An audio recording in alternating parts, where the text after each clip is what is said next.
Hey, all right. I think we're up and running. So let's check our signal here real quick to make sure we're kicking through. And mic check, mic check. One, two, three. Should be up and running at this point. There we go. There we are. Mic, mic, mic, mic, mic, mic. There we go. Perfect. All right, cool. So we are up and running. Hey, guys. Let me just grab my signal here real quick. I can post it on. Hey, if you're on the Twitter X platform, I'm at Phil Kearney, and I'm just going to drop note on my Discord channel at Phil Kearney Creations, as well as the Eberron channel, etc. So while I press those buttons, let me say, hey, my name is Phil Kearney. Hey, I create role-playing games, I illustrate them, and I publish them online. And I have been focusing attention on an adventure that we're creating here for Eberron. It's called Crystals of Mavar. You can see it here on screen. It's for 4 to 5 characters, level 7 to 8. Though you could stretch it out if you wanted to do absolutely everything that's in the adventure. You could potentially start at level 6 and end at 9 if you wanted. Like, subscribe, hit the bell icon to get notifications of when we are live in the future. The full 240 some odd episodes are here in the full playlist of us making all the maps and tokens needed for the adventure, as well as adventure dungeon design.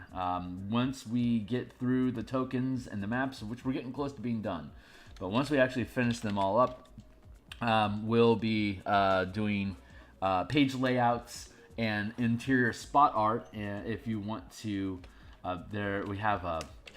We did that for the Eberron, the Spelljammer campaign that we built. We have all the page layouts and artwork, etc., done for that as well. But this should run a little faster once we get to that point, because most of the visual art assets that are going to be needed for the adventure, like to flesh out page view and appearance and stuff, most of that lift is going to be done by the tokens that we have already created. So all this tokening process that we're doing right here gets filled in as spot art. Like when you run across the Houndsman, for instance, we don't necessarily need a new illustration.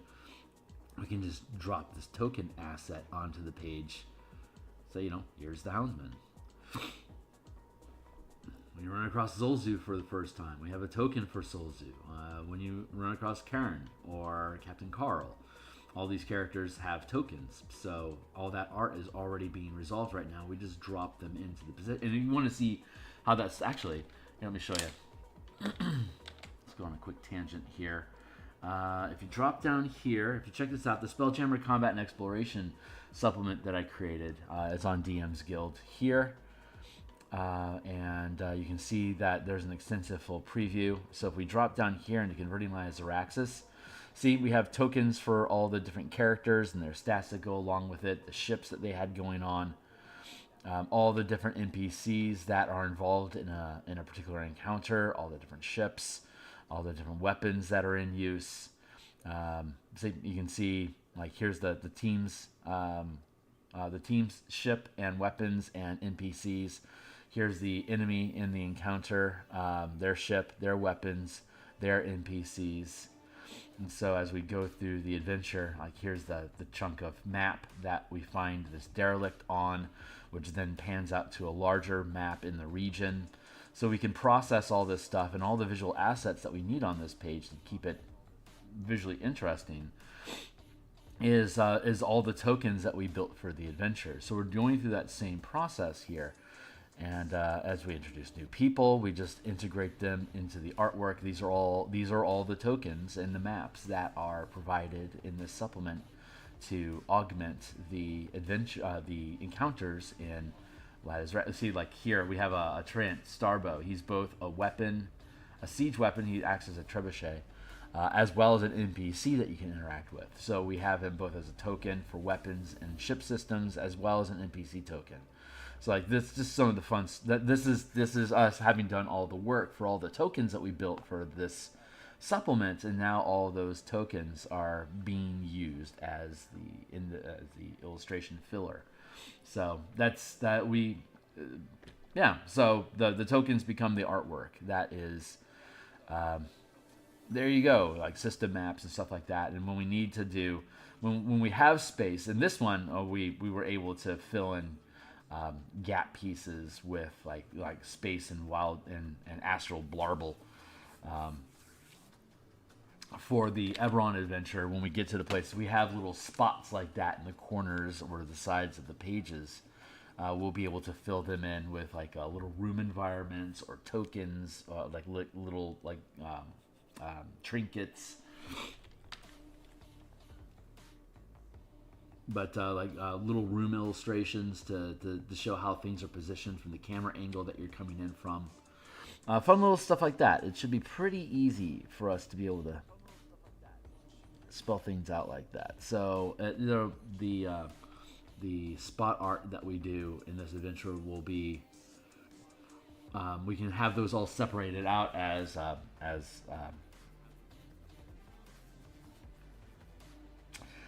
handouts. Thank you. The word is handouts. We can the little spot art that we do for rooms and stuff, we can have those as handouts for the players to get a better feel for what the look in this place is. So it's pretty easy, and it'll be fun once we get the layouts complete. It'll be fun to see where those opportunities arise for us to add that sort of artwork into the body.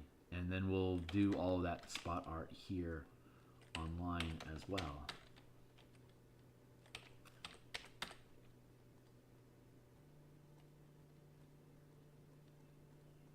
And I'm going to confess that I've been a little intimidated by how the level of organization that we have in the room descriptions, how descriptions are being structured. It's very methodical and consistent, and that consistency has honestly been very exhausting to maintain from room to room to room to room, to be able to maintain a pattern of information that makes it easy for the DM to digest what is happening in each area of the maps. But at the same time, goddamn, that is making adventures is probably the most difficult and exhausting process of all the type of supplements that I've created for role-playing games in general. I mean, the only I've made some. I've worked with Inkwell ideas to make random adventure cards. He has the index card adventures, which are super fun, and I loved absolutely cutting my teeth in adventure writing using using that supplement.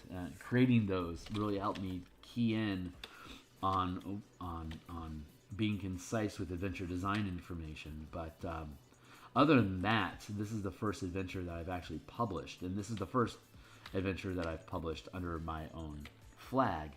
So it's I've been a bit of a perfectionist with it, and that perfectionism is intimidating me, I think, into being less efficient with my time than I otherwise could be. So I am attempting to write my own personal ship and start kicking through this stuff a little bit more quickly. I know that I've been hiding inside of the token art, the maps, to avoid having to continue moving forward with completing the text document, which is really bad. That is not a joyful admission. But it is critical for me to be able to identify and own that, for me to be able to get past the block and continue moving forward with getting the document done. I can only hide inside token production for so long. And so technically it's been productive procrastination, but I could be further along than I am right now. And so that's just me confessing my own imperfections, that I am, God's willing, able to push past and start working through. So we have this uniform color here right now. We are using Emerald Knight here as our base template for coloration. So I'm going to grab We need to put a bunch of grit down here. But for now, we can go with that. We got this green motif going on throughout the entire piece. There, that's a good mid-tone. So we'll grab that. And we're going to overlay here. Hey Zona, how you doing? Thanks for swinging by, man.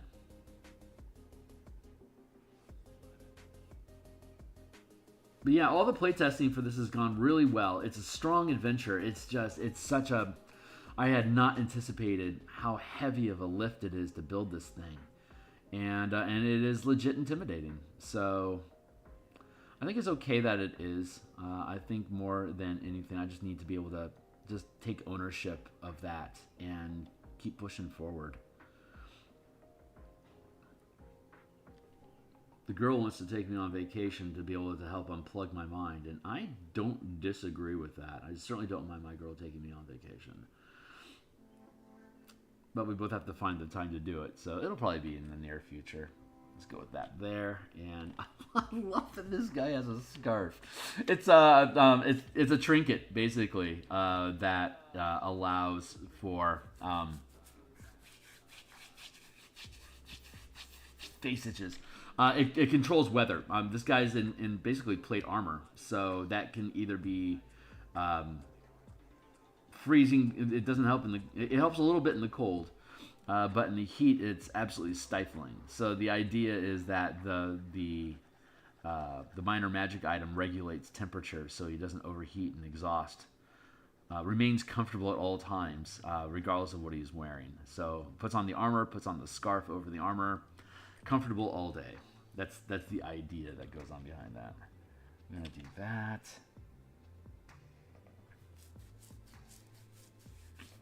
I want to put in chain here and on his arms, and his forearms are going to remain unchained. Let's see. I do need to darken this up to segment it from the green armor.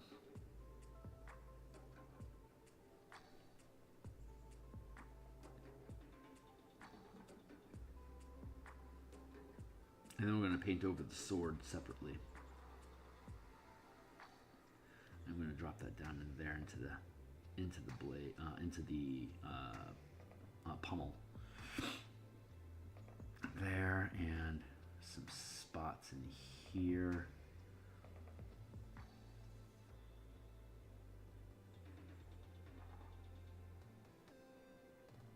Basically painting over this gray tone for anything that isn't the armor, to help separate two pieces. So I'm just going to fill all this in, knowing that we're probably going to we're going to do chain here, chain here, chain here, chain here, chain here, here, and in the armpit. That's where the chainmail will be at. Hey, what's up? Doing good. All right. Just getting ready for work right on. Like I've been saying, it's I've been intimidated by the project. So I mean, I'm doing well overall. I'm well rested. I've picked up keto diet for a while, going basically Atkins, full meat. I've been struggling to get my weight down.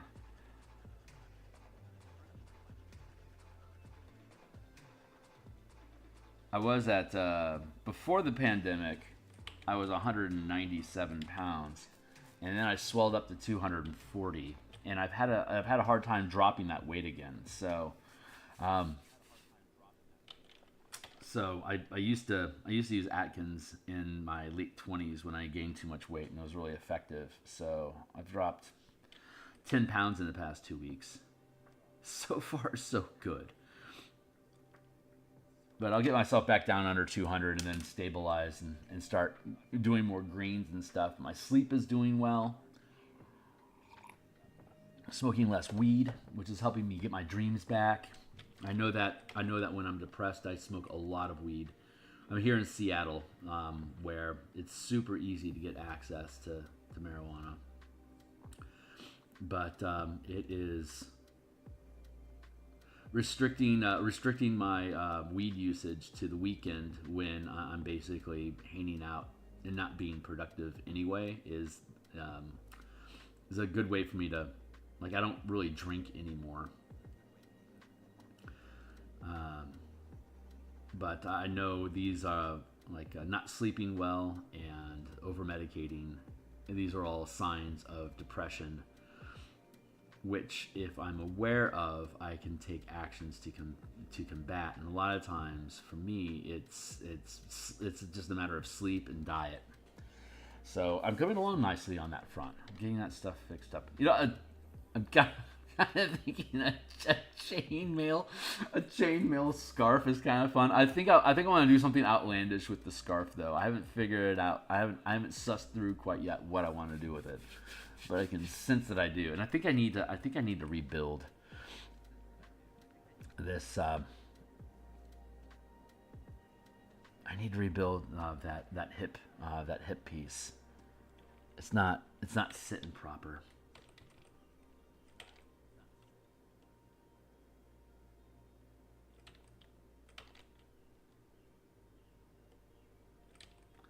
So I could be further along on this document and getting this adventure published than I am. But my emotional state is where it's at, and I can't really push things faster than that, which is okay. It's my reality is taking a breath. It's basically inhaling right now.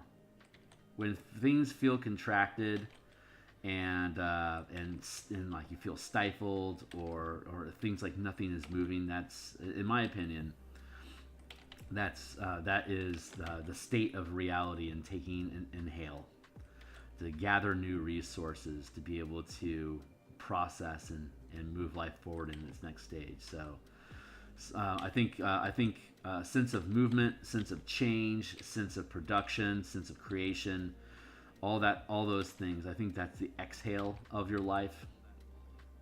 While stagnation and anticipation, procrastination, that's all inhale preparation for the next step. You're not ready to take the next step because you're still absorbing the energy needed to do so, like patience.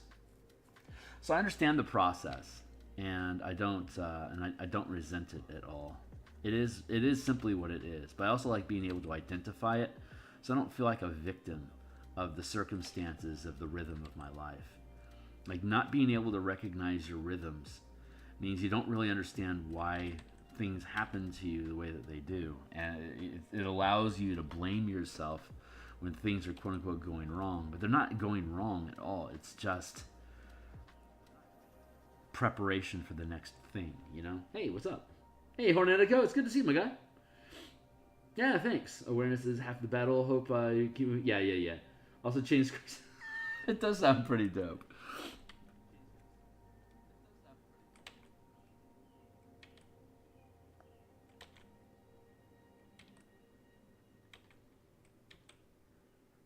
Get that in there like that.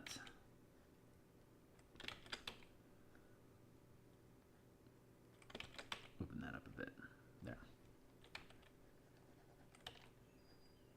These lines create energy in the it's a subtle the swish creates a sort of energy flow of the character's posture, and I know that I'm stifling it a little bit by changing the lines, but I think the balance of the piece needs it.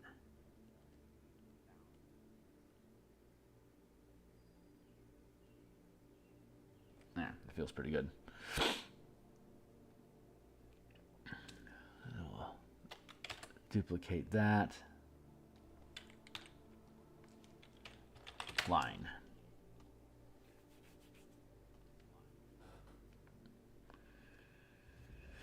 There, that's better. And let's fetch.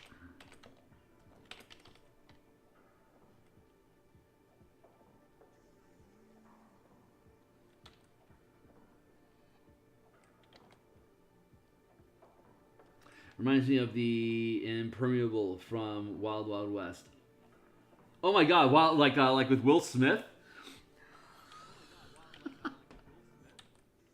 I haven't watched that in fucking ever. Giant spider robot for the win, my guys.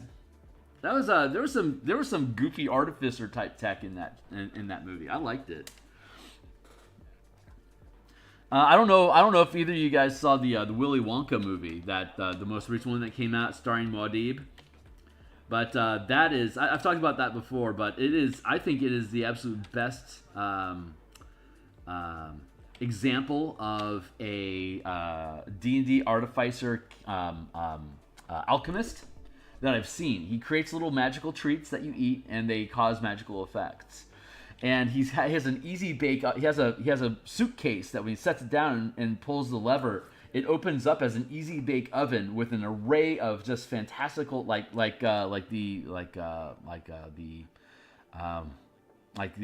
awe of a child or your favorite memory. Like these are these are ingredients that he has in these little cupboard racks that he has inside of his easy bake oven array. So he'll open it up, he'll get a little bit of milk, he'll get a little bit of cocoa, he'll swirl it together, and then he'll start adding all these whimsical ideas like the first ray of sunlight and the first drop of rain, the scent of a storm in the air. Like he'll blend those things into the chocolate treat, and then he'll slide it into the easy bake oven, and he's talking like to the NPC or whoever it is he's talking to while he's building it. And when it's done, ping, it comes out and it's a little chocolate morsel, and he feeds it to you. And it causes, like, he had people floating and flying or turning invisible or whatever. It's like really, really fun. I did not expect to see such a legitimately fun expression of creating potions on the fly. It was really fucking cool. If you haven't seen it, Wonka. It's just Wonka. It's a musical, and I hate musicals. But the musicals are magical effects that he creates during the course of the movie. So they're actually in-world actual songs that people are actually singing. So that becomes tolerable to me. It's when songs aren't actually in the movies that makes me angry about musicals. But when they're actually integrated into the world and people are aware that the songs are happening, that makes it okay for me. It becomes a narrative element at that point. Subtle difference, but it's important to me for some reason. But yeah, I really recommend that. It is I just like it is to me it is the absolute best depiction of artificer alchemist I have ever seen. Absolutely love it. In rant. So Willie is just his artificer tools that he uses to cast spells is an easy bake oven, essentially, and everything he does is like target individual. He doesn't do AOE effects. It's all affect the individual. It's single target effects. IT takes it from immersion breaking to interactive. Yes, yeah, very much so. All right, so let's see. Oh shit! What I do need to do is I'm happy with that reframe. I do need to though go back into the black and white here. Burf. Stack this here. I need to do some chainmail, so let's just do chain links. Chain links for me are basically semicircles, crescents.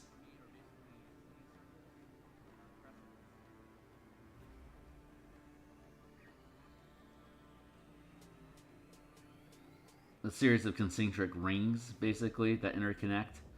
The biggest, obviously there's a trick to it, and overlapping. Scale, like if you do a lot of scale work, like I've done a lot of scale work in my day, depicting lizards and dragons and stuff like that. And this type of rendering for scales in general is an older method that I've used for a long time. And ultimately, I'm not content using this style of texturing for lizards, but this is where I found it, and I ultimately decided that I'm not satisfied with it. And if I ever do some lizard art, you'll see how I deal with scales these days. But this rendering style is really, really good for chainmail. So it started off as lizard scales, but ended up being chainmail for me. So that's the origin of this sort of work. And what I want to do is I want to grab this. I don't like that line there, so I need to bring it in a tick. I found on, God, what is it? Is it Hulu, HBO? I don't remember what streaming channel it is. But no, it's HBO. HBO has it, but it was a CBS program. It's called Evil, and it's something new that my gal and I discovered over the weekend. But it's a fairly decent episodic supernatural show. It's about an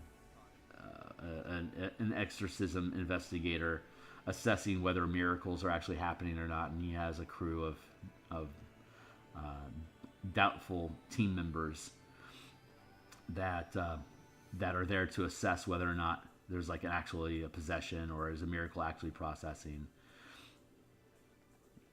But it's pretty well organized. It's well built. It's got really good plot progression. It has story momentum. I would recommend it. It's just Evil. That's just the title, Evil. Would recommend. I think there's 2 seasons of it, and so far it's been pretty enjoyable. I don't watch a lot of TV. I basically have. I watch like maybe an hour on Tuesday, maybe like 2 hours on Tuesdays and Wednesdays, and then on Fridays, and then I watch a little bit of TV Saturday night, like maybe a movie or two, and then Sundays binging. Between doing home chores and roundabout stuff like outdoor chore activity, like going to the store and stuff like that on Sunday with my gal, it's Sunday is binge day. Barbecue and then flump on the couch and watch something, or order some food or whatever. But the reward for being adults is couch time. So for the most part during the week, I catch a couple hours of TV, but then I do binge catch up on Sundays. There we go. Fixing some. This is I am off the reservation right now. I'm doing line work that I didn't expect to do.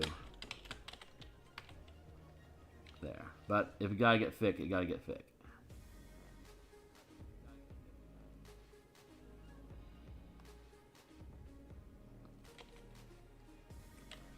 So I stream 10 times per week, 5 days a week, Monday through Friday in the morning like this. I build token art like this, and once we finish, after the Houndsman here, we have one more token in the set, and then we'll be going back to doing small scale vignette maps, forest and manifest zone.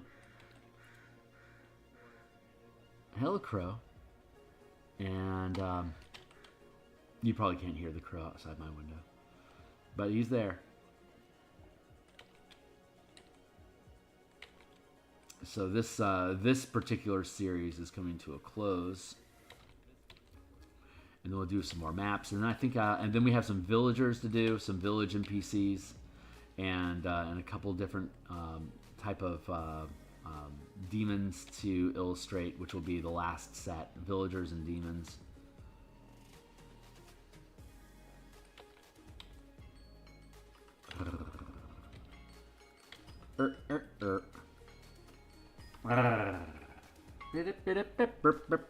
There. So maps, and then the last token asset packet. I think we have like 4 or 5. There's 3 separate like mini dungeons in the manifest zone. that characters can stumble upon if the DM wants to expand the number of sessions that the team is using this adventure. You can insert some of these little optional encounters with these added maps that we'll be building to help pad out the amount of the amount of content that is provided, so that the DM doesn't have to can have this span multiple levels, multiple sessions, multiple days, multiple long rests, by having different just little spot encounters show up. And most of them have additional opportunities for additional plot points and additional information for the characters to have more information about what's going on in the adventure before they dive too far deep into it, so they can like edge their way into the content and the troubles of the adventure, and not just get like one of the options is get thrown headlong into the pit of darkness and fight your way out of it. That's like for the one-shot option of the one-shot way of running this. Go to the deepest, darkest dungeon with the highest level characters and fight. But if you want to draw it out to be part of a larger campaign,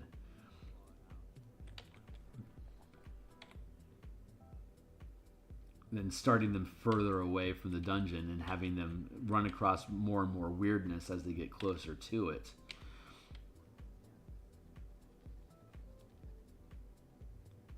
helps ground the supernatural elements of this a little bit more into like a progression.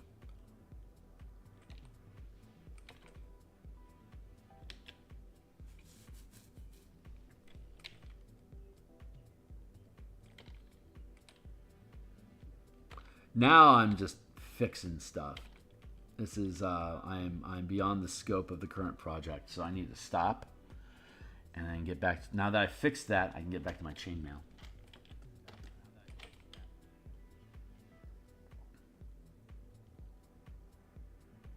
And this tabard here is covering the this here is a hem for a battle skirt that's on the outside. It's on the same level, quote unquote, of dress as the tabard that's cinched through the belt loop. So there's an underdress of chainmail, and then there's an overdress of chainmail with a tabard, so that it causes stacked layers of chain.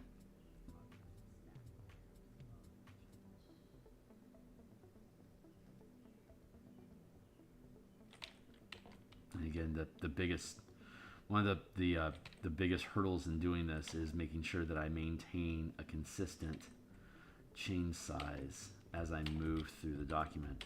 There is a propensity to either increase or decrease the size of the rings as I move through it. So I want to remain consistent with the size of interlocking loops, just to make sure that I retain, like if I suddenly have like a much larger density of chains in one spot and lower density at the other, they'll look like they're different sizes and it feels weird.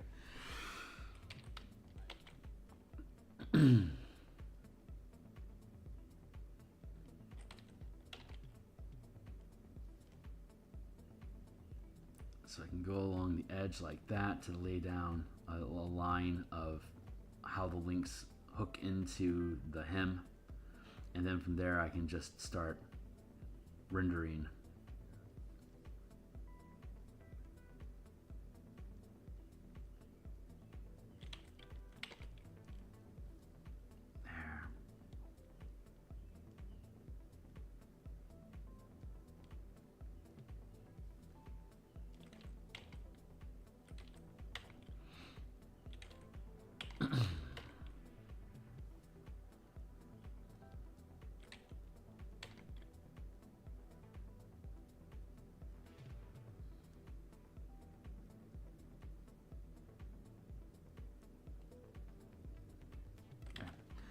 There. See, looks like chain. When you look at it from afar, not bad. Not bad. Oh, it ain't the worst that you've seen. We'll put in some in here into the armpit.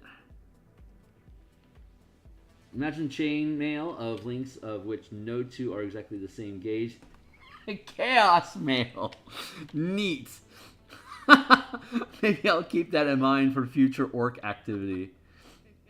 I love my absolute favorite version of orcs is the Warhammer 40k version.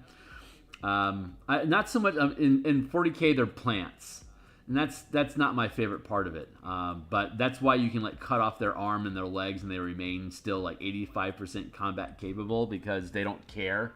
They don't feel it. They literally don't feel it. They're just plants moving a single body. They don't have pain receptors. But that's not what I like. What I like the most is their chaos magic, where they believe this pile of junk, if they staple it all together, it becomes a tank. So it actually does become a tank. Like they have examples in literature of like grabbing a Daka gun, and it has no clip, it has no ammo, it has no clip, and when they open up the gun, it's just a pile of nuts and bolts. Like it's just a tin can box with a trigger, and when you peel it open, it's just a jumble of scrap metal that's just laying in there haphazardly. And but it's their belief that makes the tech actually work. And when they don't control it anymore, the belief disappears and it reverts to junk. I love that. I absolutely love that. That I think is also an interesting like chaos version of Artificer.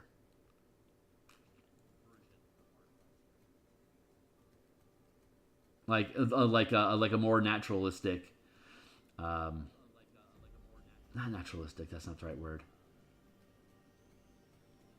Almost like a religious sort of Artificer.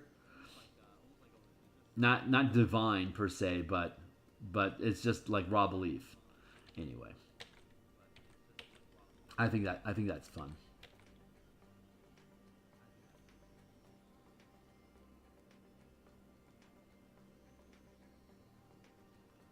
So we want to ring around the edges of the scarf here.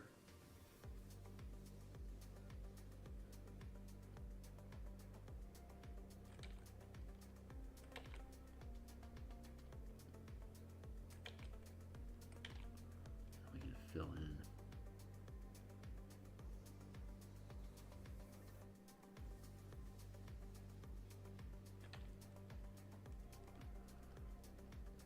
Stipple in some clear spots.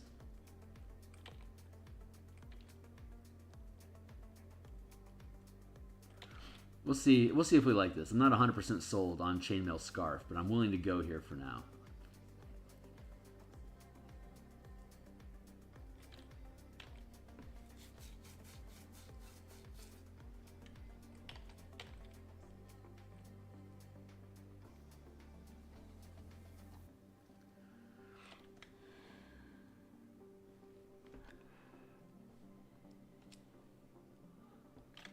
Duplicate, open up, drop it down, delete line, blip blop, there we go.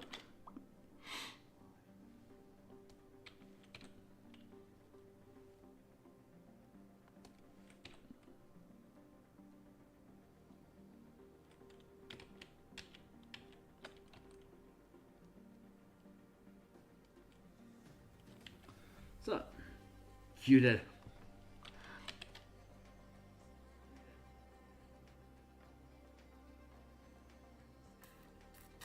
Assessing.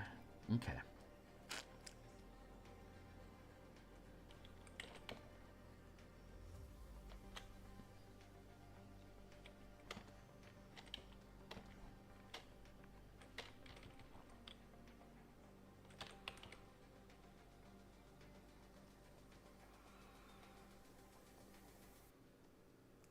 Smudge in some of the highlight color here underneath the chain.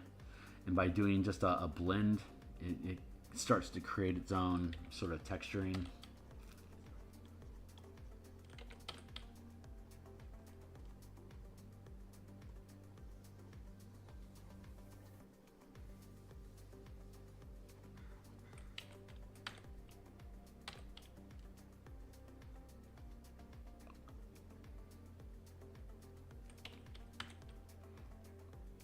So you can see me reducing this to an elongated wedge, basically scrapping out the highlights underneath the.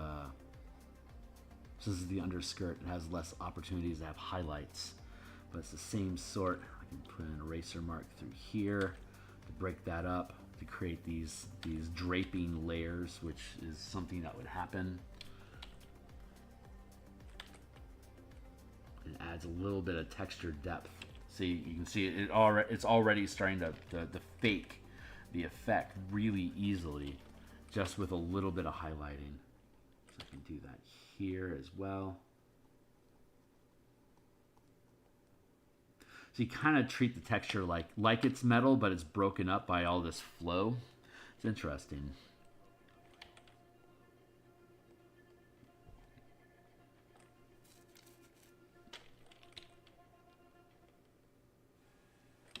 Press that in a bit.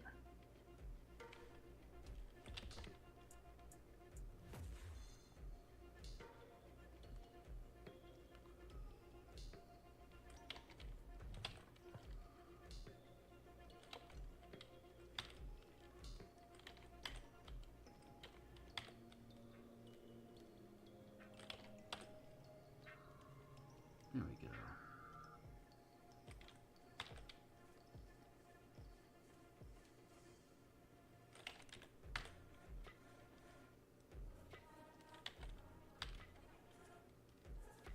Text, what's up?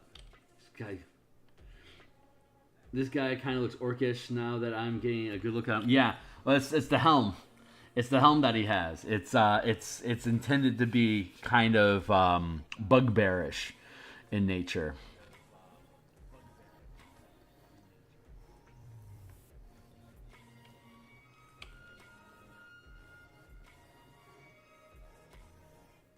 It's just the motif that this guy has. It's just a bucket helmet. It's just a normal guy. He's just a human underneath. But it gives him that. It gives him that sinister, orcish, Dargoon sort of. He's going for a Dargoon sort of flavor. So that means I am successful in my effort. So thank you. I appreciate the acknowledgement.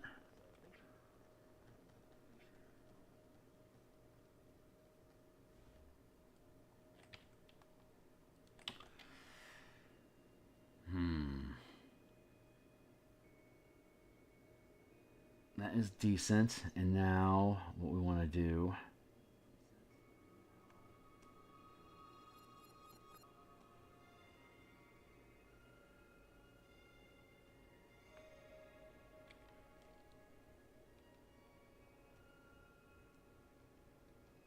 Let's go like here.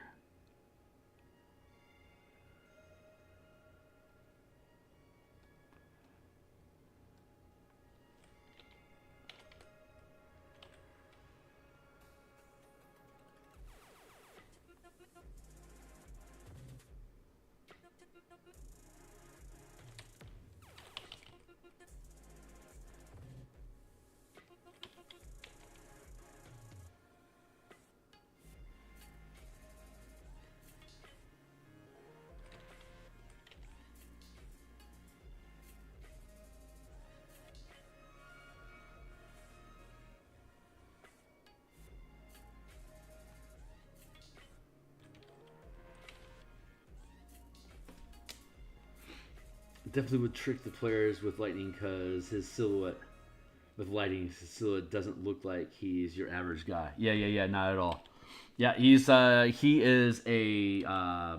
basically like a blend of Warlock and Ranger Beastmaster. He has psychic connection to the Shadow Mastiffs that are throughout the dungeon. So whatever the Shadow Mastiffs see, he can see.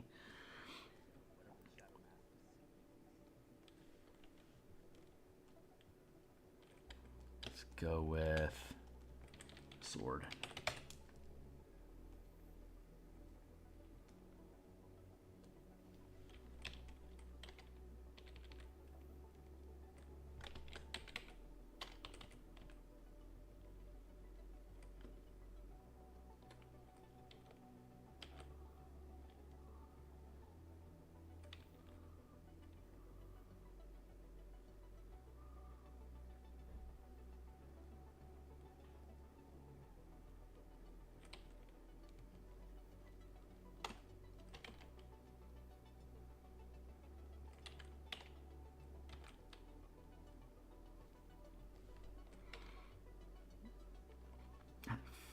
feels pretty good like that.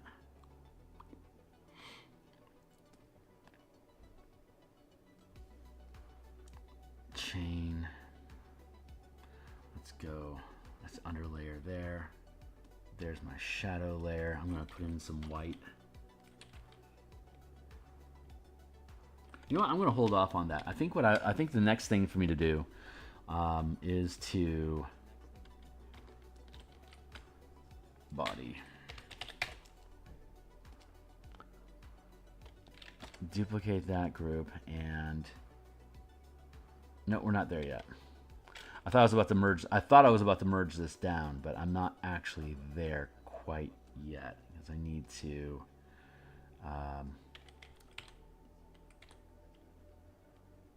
erase the color off of this tabard.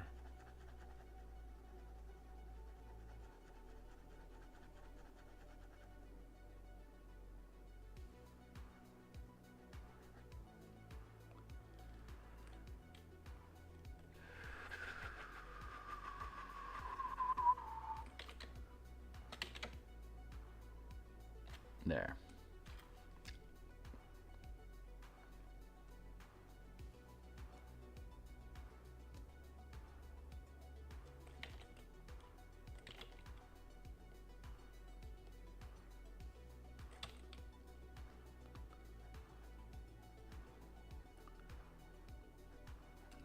I'm just putting in a little line of dark underneath where the shadow is, and then I'm just using a really liquidy smudge brush and pulling at the edges to create the folds in the fabric. It's a real easy, quick way to build drapes like curtains, stuff like that. And then I'll be able to darken that in. There. Okay, I think I'm okay with this at this point. Duplicating this, merge it all down.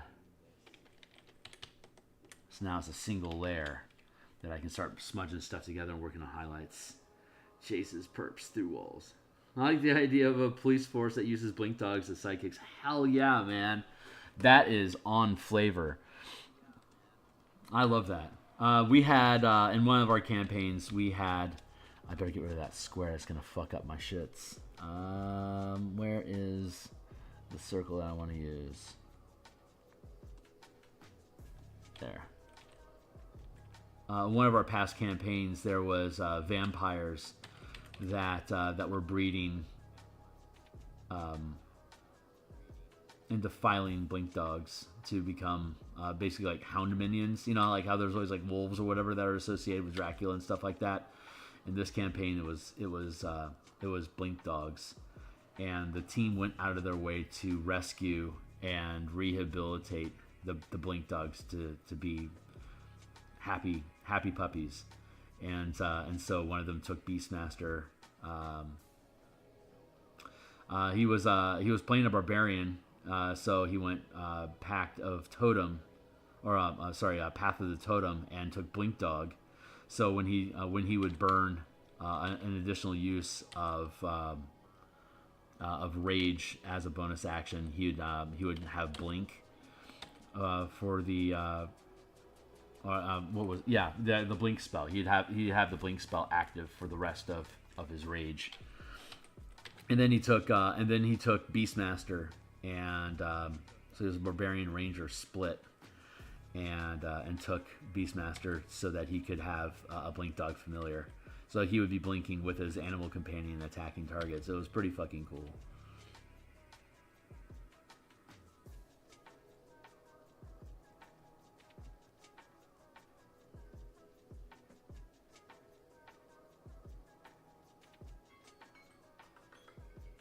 How's our time doing? Where are we at? Okay, we still got 20 minutes.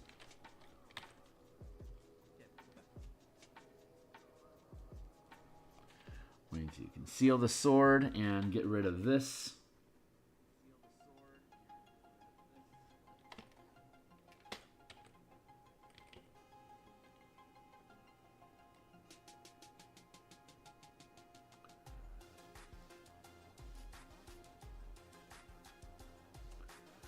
So now that I bound the line art into the color, I can start blending the line art into the color to give it proper form and volume. Get rid of the cartoony look to it and make it a little more semi-real. A little less cartoony, a little bit better than comic book.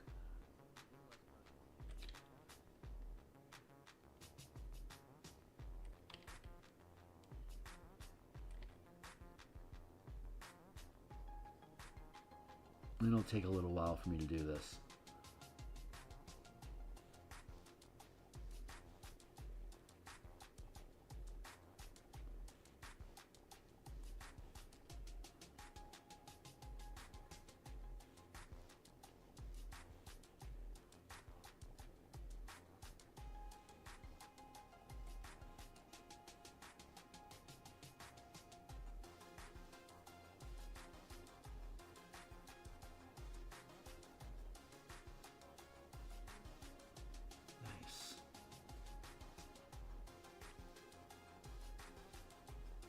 This is just rendering. I don't really think about what's happening while this renders. I just do it.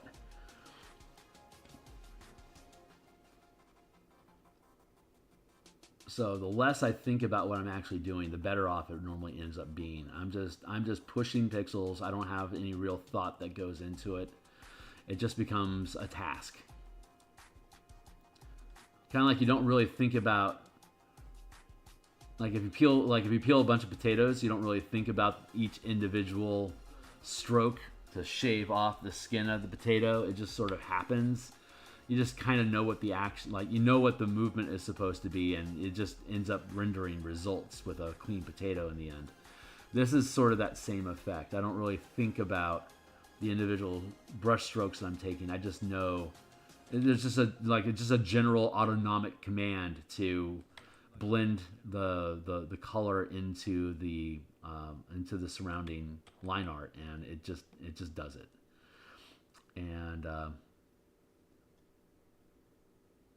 it'll probably cause some changes in the overall structure of the form. It'll probably give it a little bit more structure, and it'll probably also help resolve any off weirdness. And I can grab color when I need to and drop it in like that to help clean up the form, and that's largely intuitive as well. It's just whenever it just feels right to grab a chunk of color and add it in and then blend that in from there. I just trust the process.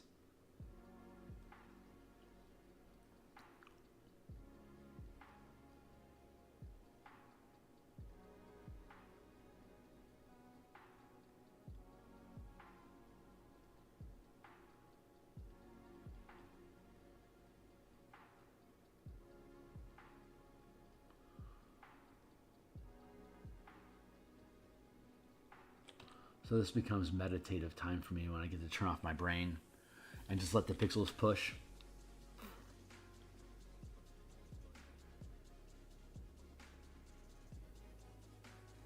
And see what interesting things happen.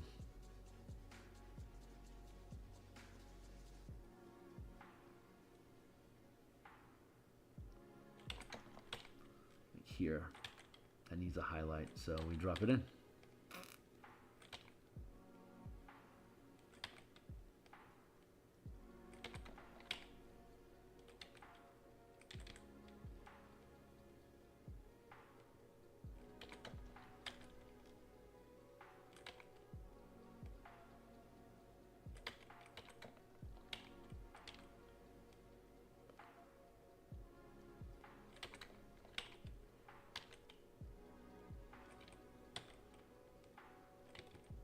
I spy text in my eye. Hold on. I spy in the corner of my eye text that is on my wall. Sup? Hey. Oh, well, Zona, thanks a lot for hanging out, my guy. I really appreciate it.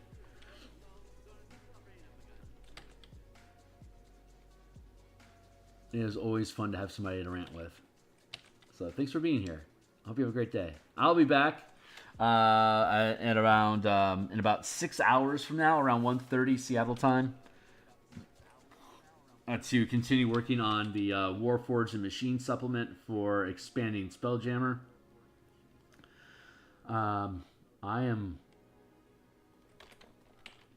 am picking at that supplement very slowly. I don't want it to consume any of my downtime. It's just the time that I spend at lunch on it right now.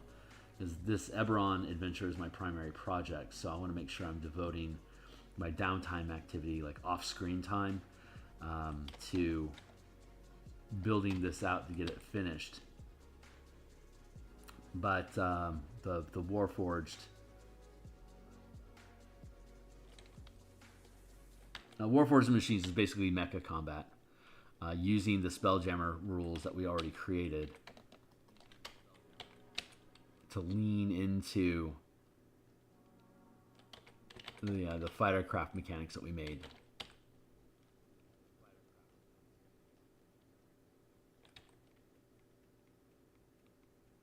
So anyone interested in that can check that out during my Eberron, my Spelljammer lunch stream.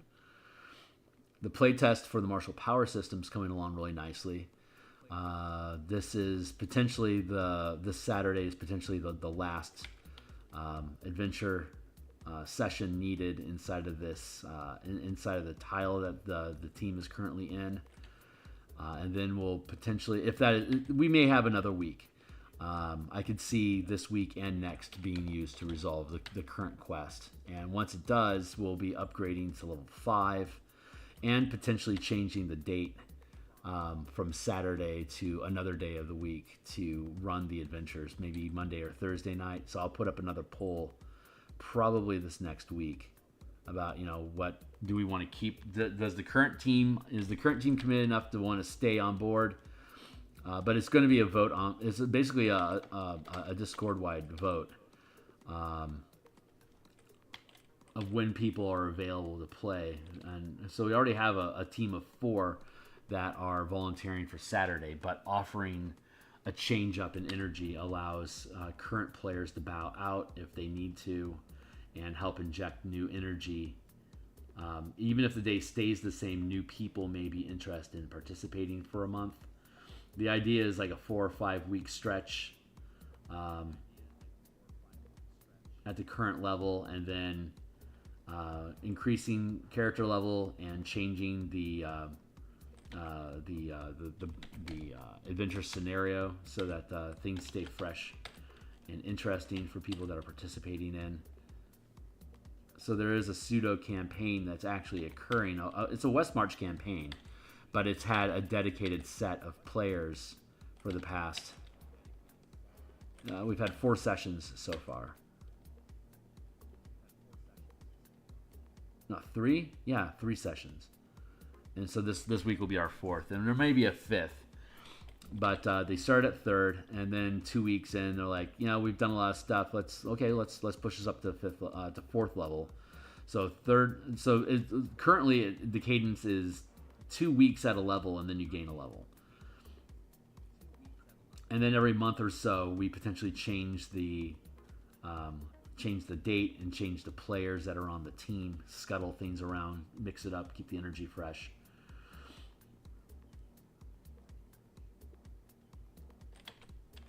So we'll move from 4th then to 5th, and then 5th and 6th with this current set, with the new set, whoever it is that ends up playing.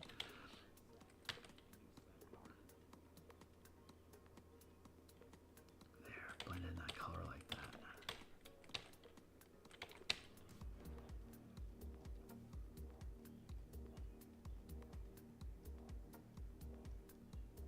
And the current intention is to playtest up through 9th and 10th level, and I've already had a good long run of using the martial power system from level 16 to 20 with my own home table, so I don't feel compelled to run a game at that level right now. Plus it's a pain in the ass making one shots for high level for 3rd and 4th tier characters.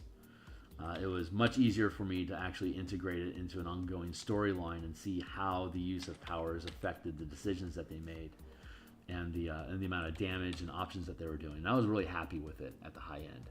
Happy enough that I was able to leave the mechanics as is and then start testing them at the low levels to make sure that there was sufficient resources and options for it to be fun. And so far, it looks like the team's doing pretty good. But their feedback has been consistent with what I pretty much believed would be true, which is the spell points, the mana resource that is used should remain universal, unless a player specifically wants to lean into managing pools for their own narrative reason. But just being universal points like key for a monk is really the optimal means. I mean, obviously it's going to be optimal. You can spend points on whatever you want, whenever you want. That's obviously more optimal. But it's also more what a normal, like to pick it up, leaving any kind of like magic paradigm, strictly narrative would be far more easy for a table of people that don't know me, that are just interested in having more martial options in general. They don't want to necessarily be saddled with a mana system that requires a specific magic paradigm to use. So leaving it universal and generic spell points in general to be spent as please is the right way to go. And that's pretty much what I intuited initially. But I also imposed color mana initially so that the team would have a more restrictive experience initially. And then we opened it up so that there's no color mana. It's just universal points, and that they can spend as they please. And so once we gain 5th level, we'll go back to having color mana, specifically suppressing, forcing them to choose color for different options that their character can use to break up their mana pool to make it more difficult. And then we'll open it back up to be able to use universal mana again. So restrict, expand, restrict, expand, restrict, expand. The breath. Again, the breath.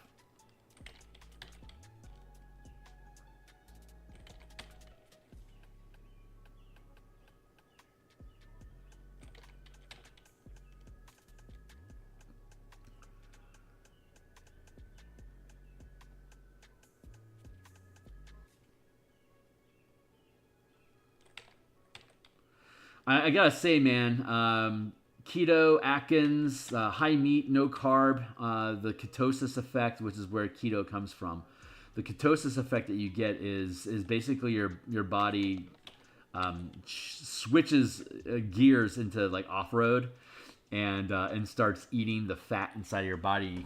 You can literally feel areas of my, like I can feel different portions of my body having material extracted from it. It's a weird cannibalistic feeling of my body eating itself. It's really very different from processing like normal insulin processing. There's a literal sort of pain feeling that goes along with ketosis, eating fat off of your body. It's really interesting. But it's also you can like physically feel yourself having fat eaten. It's fascinating. It's a tell that it's working. Even midday, like when you feel, like even when I eat meat because I'm hungry, I can still feel it's like this is not what we need. It still eats your own body. It's fascinating. That is exactly what I want to have happen. So I'm thinking once I get down under 200 again, I'll be able to stabilize and have a higher carb count with more like veggies and more salad and stuff. But if I keep the core of my diet high protein, then I should be able to sustain the loss perpetually.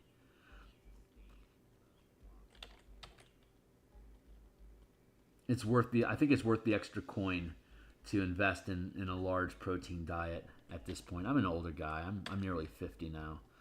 So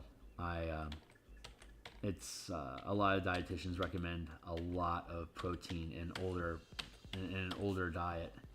because it's just easier on the system, and the energy is more freely absorbed into the body.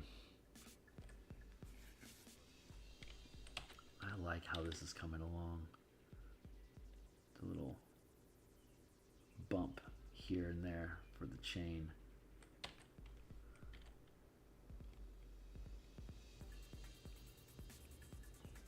Coming through like that. Feels pretty good.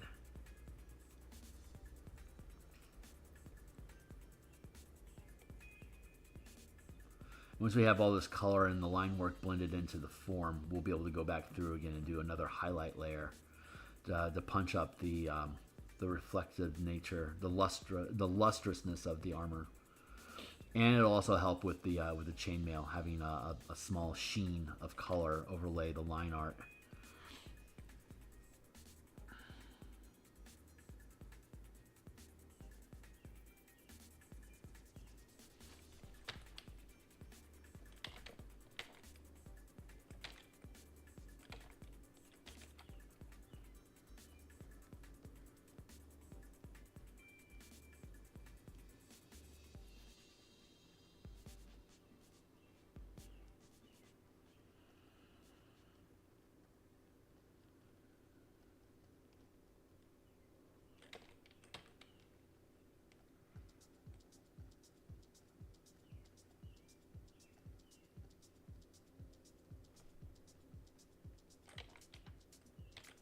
I can layer in. I want to put a black leather over here and here.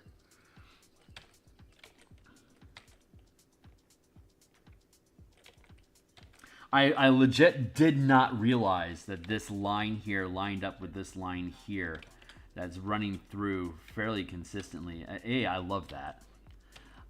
B, I wish I had actually intended it. But C, I think it's awesome just to witness it and discover that it's here. So I want to lean into that idea.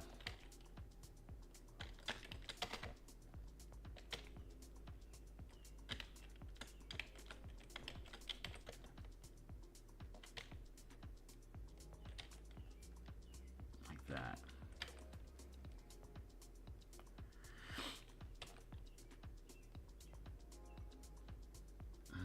Let's just keep cleaning it up. Just doing the line work. Render, render, render, clean up, clean up, clean up, blend, blend, blend. Blend, blend, blend, blend, blend.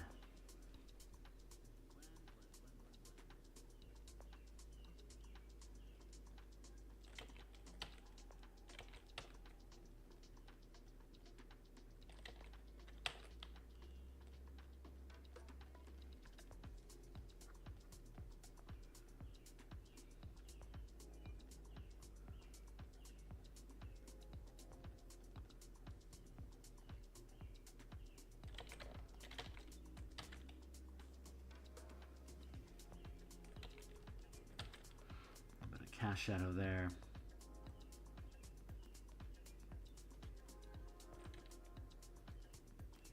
Did I just lock up? Whoa, whoa, whoa. I just crashed. Oh, fuck off. Wow. Did not expect to crash. I hope I didn't lose too much, because I don't think I've hit save in a while.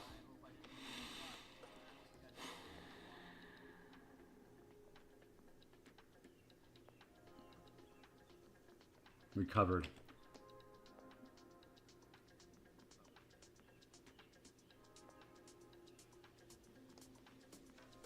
No, we lost a little bit of work. File. Let's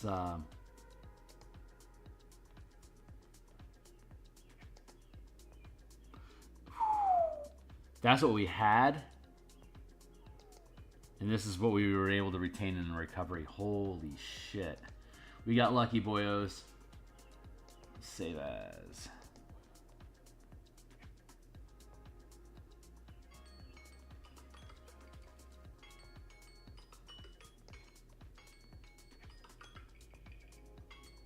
Hey, how about that for time?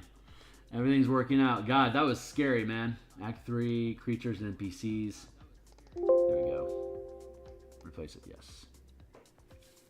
All right, well, that's it for now. So I'm going to be back in about 5.5-ish hours, 6 maybe. We'll continue working. I don't know what we're going to do in the Warforged and Machines supplement that we're building out. We're slowly picking out all the things that we need to do with it.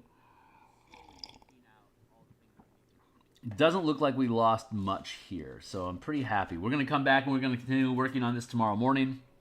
So stick around for that. And I will, let's drop that sword back in. That's important. Bring, there we go. Sword. Yeah, this guy's looking pretty good. So we will pick it up from here. I'll catch you guys then. Cheers.